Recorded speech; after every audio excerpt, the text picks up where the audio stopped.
उन्हें पता ही नहीं ब्राह्मण सबके बाप हैं। 97% लोगों का वो शोषण करते रहे, तो ऐसे धर्म को लात मारने का निर्णय दामोदर यादव ने मंडल ने लिया। 2025 और 26 का जो कास्टिज्म है वो साथ में बैठने साथ में खाने के लिए नहीं है और ये मुद्दा ओबीसी से संबंधित रिलेटेड है।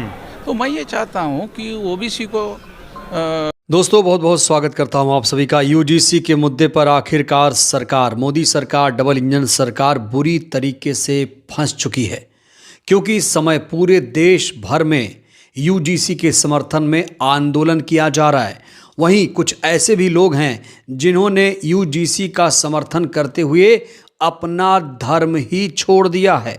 वहीं कुछ ऐसे जातिवादी लोग भी हैं जो चाहते हैं कि यूजीसी एक्ट को पूरी तरीके से ख़त्म कर दिया जाए। सिर्फ यूजीसी एक्ट ही नहीं बल्कि अब एससी एसटी को भी ख़त्म कराने के लिए जातिवादी लोग सड़क पर उतरना शुरू कर चुके हैं। लेकिन जो लोग ये कहते हैं कि देश में जाति है, जातिवाद नहीं, जो लोग ये कहते हैं कि कैंपस यूनिवर्सिटीज़ में जातिवाद नहीं है, इसलिए इस एक्ट की कोई ज़रूरत नहीं है, तो उन्हें आज की हमारी ये वीडियो ज़रूर देखना चाहिए। लेकिन दोस्तों, क्या आपको पता है कि जो लोग कहते हैं कि एससी एसटी एक्ट ख़त्म हो जाए और यूजीसी एक्ट ख़त्म हो जाए, इसके पीछे उनका तर्क क्या है?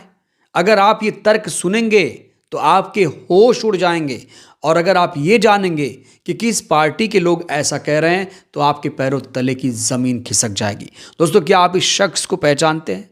क्या इस शख्स को आप पहचानते हैं?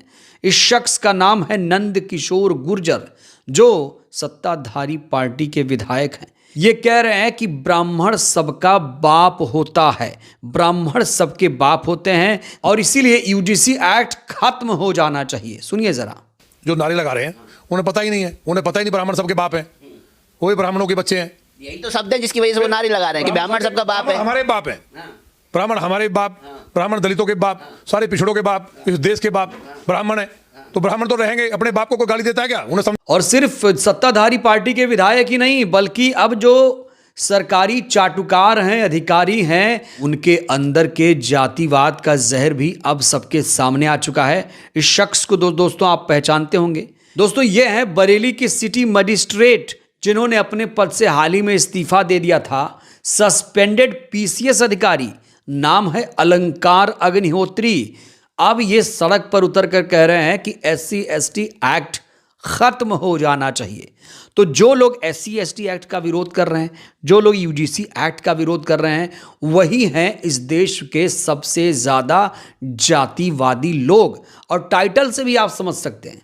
और ऐसा नहीं है कि सारे जनरल वाले ही यूजीसी कानून का विरोध कर रहे हैं, बहुत सारे लोग इस कानून का समर्थन भी कर रहे हैं। सिर्फ अलंकार अग्निहोत्री जैसे लोग ही नहीं यूजीसी कानून का विरोध कर रहे हैं, एससी एसटी एक्ट को काला कानून बता रहे हैं, बल्कि इस तरह के विचारधारा वाले लोग अब यूजीसी एक्ट को खत्म कराने के लिए आमरण अनशन पर बैठ गए हैं।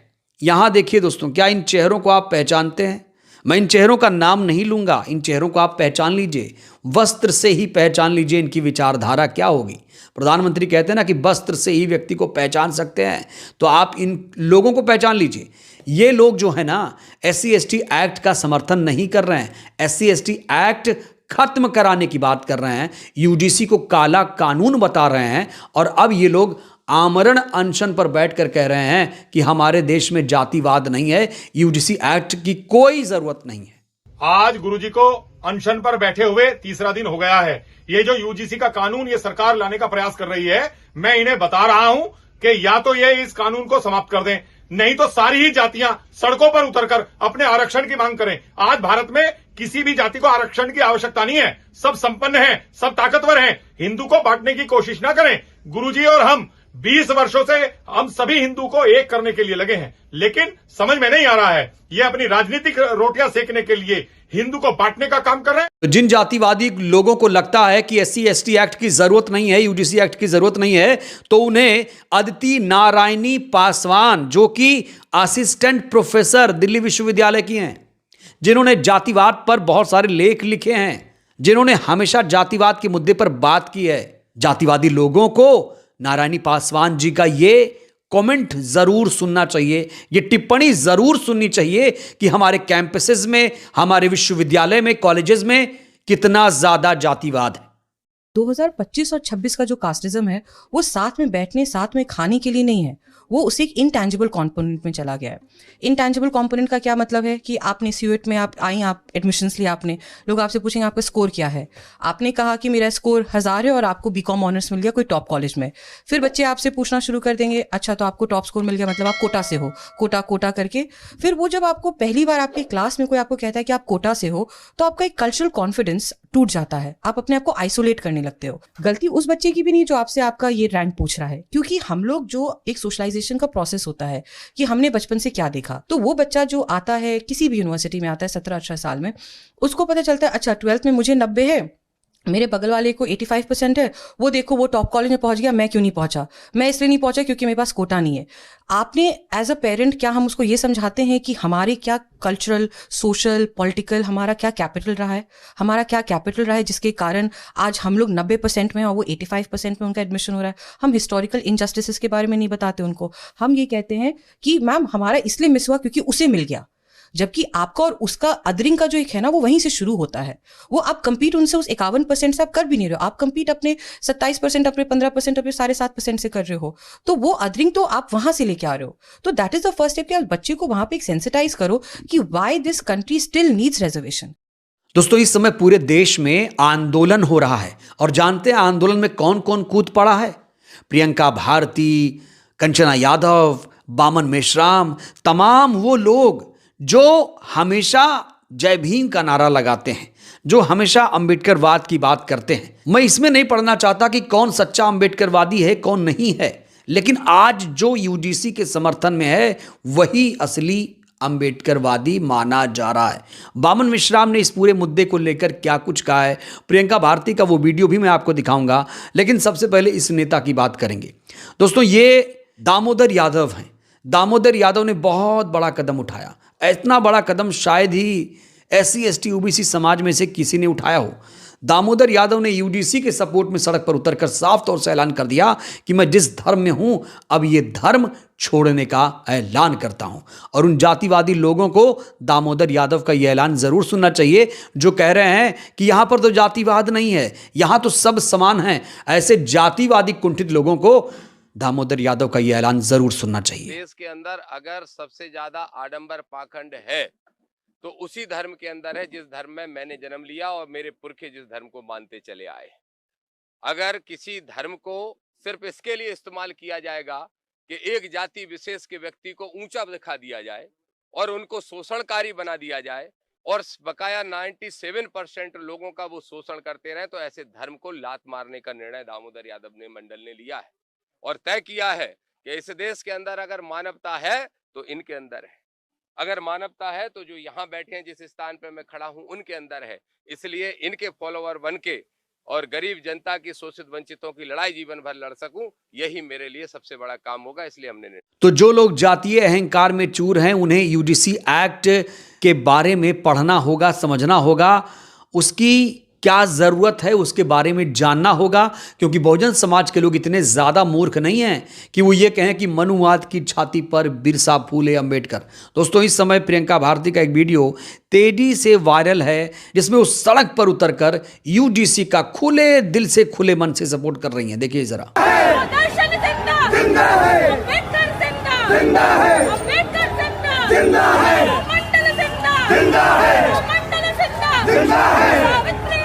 जिंदा है सावित्री, जिंदा है ज्योति मां, जिंदा है ज्योति मां, जिंदा है पेरियार, जिंदा है पेरियार, जिंदा है सचिराम, जिंदा है सचिराम, जिंदा है जगदेव, जिंदा है जगदेव, जिंदा है ज्योति मां, जिंदा है ज्योति मां। अब दोस्तों मैं आपको बामन मेश्राम का ये वीडियो दिखाने जा रहा हूँ। बामन मेश्राम ने किस तरीके से आरएसएस भारतीय जनता पार्टी की पोल खोली है, किस तरीके से नरेंद्र मोदी की पोल खोली है और यूजीसी का जो लोग विरोध कर रहे हैं उन्हें कैसे आईना दिखाया है और जो लोग यूजीसी के सपोर्ट में हैं उनके लिए क्या संदेश दे रहे हैं बामन मेश्राम। आपको ये वीडियो ज़रूर देखनी चाहिए।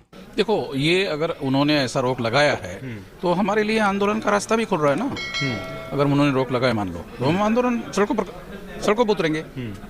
आपके क्या मानना है? तो लड़ाई तो चलती रहेगी ना, तो लड़ाई का बात है। देखो इतने आसानी से तो वो छोड़ने वाले नहीं ना, और ये मुद्दा ओबीसी से संबंधित रिलेटेड है। तो मैं ये चाहता हूँ कि ओबीसी को अभी और उनके खिलाफ खड़ा होने के लिए, ओबीसी को ही तो डिवाइड किया हुआ है ना, ओबीसी का ही तो प्रधानमंत्री बनाया हुआ है। तो प्रधानमंत्री बनाया हुआ है तो बनाया है इसलिए ओबीसी के लोग उसके साथ भी तो होंगे ना। तो ओबीसी को साथ में लेकर ही तो ओबीसी की पिटाई कर रहे हैं। नहीं, ऐसा नहीं समझ में आ रहा आपके। नहीं, सही बात है। तो ओबीसी का ही आदमी प्रधानमंत्री बनाया, और ओबीसी के विरोध में अगर कोई काम हो रहा है तो प्रधानमंत्री ओबीसी का ही कर रहा है ना फिर वो। तो ओबीसी को उठ के खड़ा होना पड़ेगा ना। तो जब उठ के खड़ा होगा तो ओबीसी के विरोध में लड़ना पड़ेगा। मतलब जो आरएसएस के लोग हैं वो नरेंद्र मोदी को सामने रख के ही तो फैसले कर रहे हैं। फैसले बेशक मोदी नहीं कर रहा है, फैसले आरएसएस के लोग कर रहे हैं, मगर आरएसएस के लोग डायरेक्ट गवर्नमेंट में नहीं है, वो नरेंद्र मोदी के नाम पर है। तो नरेंद्र मोदी को वो फैसले बना के दे रहे, वो इंडिपेंडेंट थोड़ी है। नरेंद्र मोदी इंडिपेंडेंट नहीं है, क्योंकि पार्टी नरेंद्र मोदी की नहीं, पार्टी आरएसएस की है। नरेंद्र मोदी प्रधानमंत्री पार्टी ने बनाया, नरेंद्र मोदी ने अपने आप को प्रधानमंत्री थोड़ी बनाया। भारतीय जनता पार्टी ने नरेंद्र मोदी को प्रधानमंत्री बनाया, भारतीय जनता पार्टी को आरएसएस ने बनाया। नरेंद्र मोदी प्रधानमंत्री है, पार्टी नरेंद्र मोदी की नहीं है। लेकिन सर आप समझ लो, इस बात को ठीक से समझना चाहिए हम। तो यूजीसी एक्ट पर साफ तौर से दो तस्वीरें सामने आ चुकी हैं कि जो कट्टर हिंदूवादी लोग हैं वो यूजीसी एक्ट से नफरत करते हैं, वो SC/ST एक्ट से नफरत करते हैं, उन्हें अंबेडकर से भी नफरत है, उन्हें इस संविधान से भी नफरत है, उन्हें आरक्षण से भी नफरत है। अब बहुजन समाज के लोगों को यह समझना है कि कौन उनके साथ है, कौन उनके खिलाफ है। बिल्कुल अब तस्वीर क्लियर हो चुकी है। आप बताइए, क्या कोई मुसलमान ने यूजीसी एक्ट का विरोध किया? तो बहुजन समाज का सबसे बड़ा दुश्मन कौन है? वही जो संविधान का सबसे बड़ा दुश्मन है, जो आरक्षण के लिए सबसे बड़ा दुश्मन है। बहरहाल दोस्तों, इस वीडियो में इतना ही। क्या लगता है, जिस तरीके से बहुजन समाज के लोग आंदोलन कर रहे हैं, जिस तरीके से संघर्ष कर रहे हैं, क्या लगता है कि अब यूजीसी एक्ट बहाल हो पाएगा? क्या सरकार इसमें कोई नया कदम उठाएगी? और अगर सरकार नया कदम नहीं उठाती है तो फिर सरकार के लिए कितना नुकसान होगा, ये आप लोग बताएंगे। आप लोग क्या यूजीसी का सपोर्ट कर रहे हैं या फिर उसे काला कानून बता रहे हैं? कमेंट करिएगा। धन्यवाद।